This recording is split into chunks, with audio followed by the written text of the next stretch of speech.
And talking to the ME and looking at his notes, and even if we had done a hair sample, according to the ME's office, the doctor who did the autopsy, and the hair sample would have been beneficial, yes.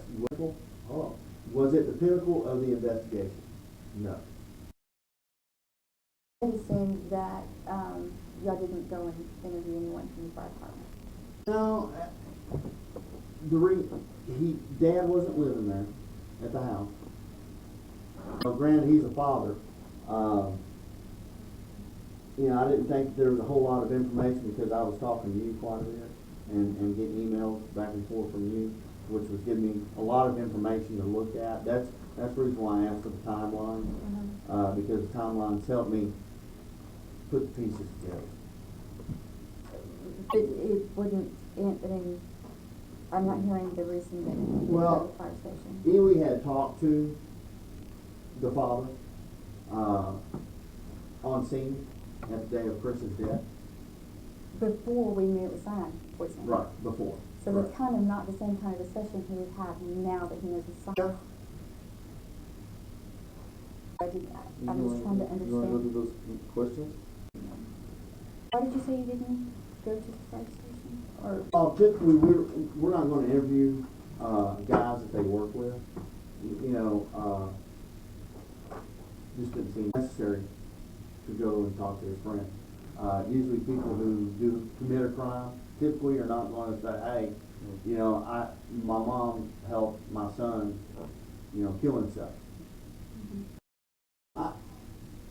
I do closure really quick because I'm ready to move on. Let's go to the next thing. Because that's how I deal with my problem. Is I've got it, it's done, I'm going to go to the next one. And I've had a lot of death in my family, so I didn't even go to my grandmother's funeral because funerals are for the living, not for the dead. It's easier when they're older. Well, I was raised by my grandparents. Yeah. So, like I said, funerals, memorials, stuff like that. I said my goodbye to my grandmother prior to that, and I was done. Right. So I didn't need anything else to open it up. Which makes me think that he probably had said goodbye. Yeah, there's no telling.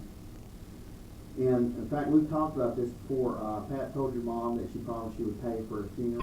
That's not uncommon. But it's uncommon for her to say she promised Chris around when Chris dies. How would she be paying for his funeral? But he's living there. But he's 23. Why would she be? Well, because if he's talking about this young man's going to outgrow him or outlive him. Well, you would hope, but it's like my mother-in-law. When my wife and I got married, and I would hope my mother-in-law still has a lot of life in her. But as soon as we got married, we talked about it, and we set up the debt payment society for both of our mothers. So, and I'm hoping they plan on living for at least another 20 years, which is. I'm waiting to hear her planning your funeral. Well, hopefully she's not going to plan my funeral. Right, because it's not. I don't know her. It's backwards. But I'm going to say that is morbid. Okay, is it any type of? This is along the reasonable suspicion, to put it that way. And I'm sure that most of this would be reasonable suspicion, and it's the whole combination.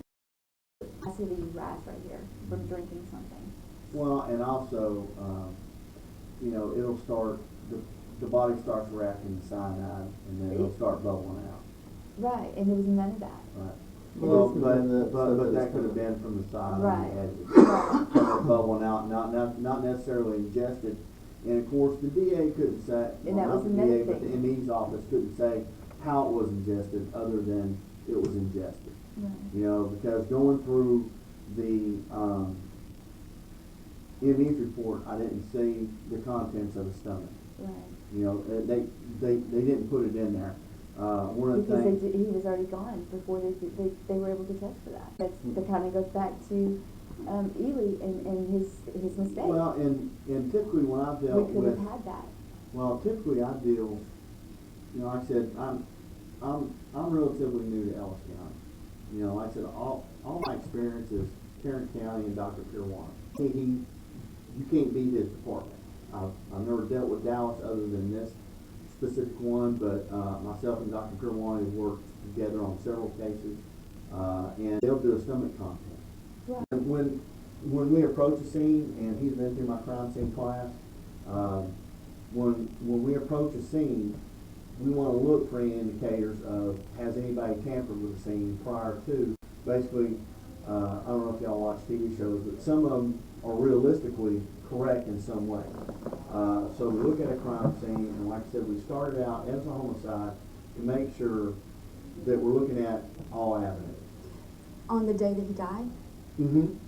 Because on the day that he died, the coroner or the justice of the peace, Well, see, but so they didn't really do that at this no, time. well, see, but the justice of the peace, all he does is pronounce death. Mhm. That's all he does. In the Texas Code of Criminal Procedure, counties that don't have a medical examiner's office, death is pronounced by justice of the peace. Right. Okay? Tarrant County, Dallas County, because they do have an MD's office, they're the ones that will send somebody out.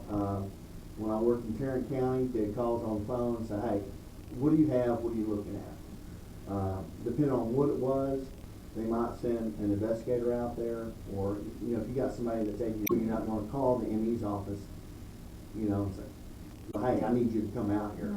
And they'll pronounce death.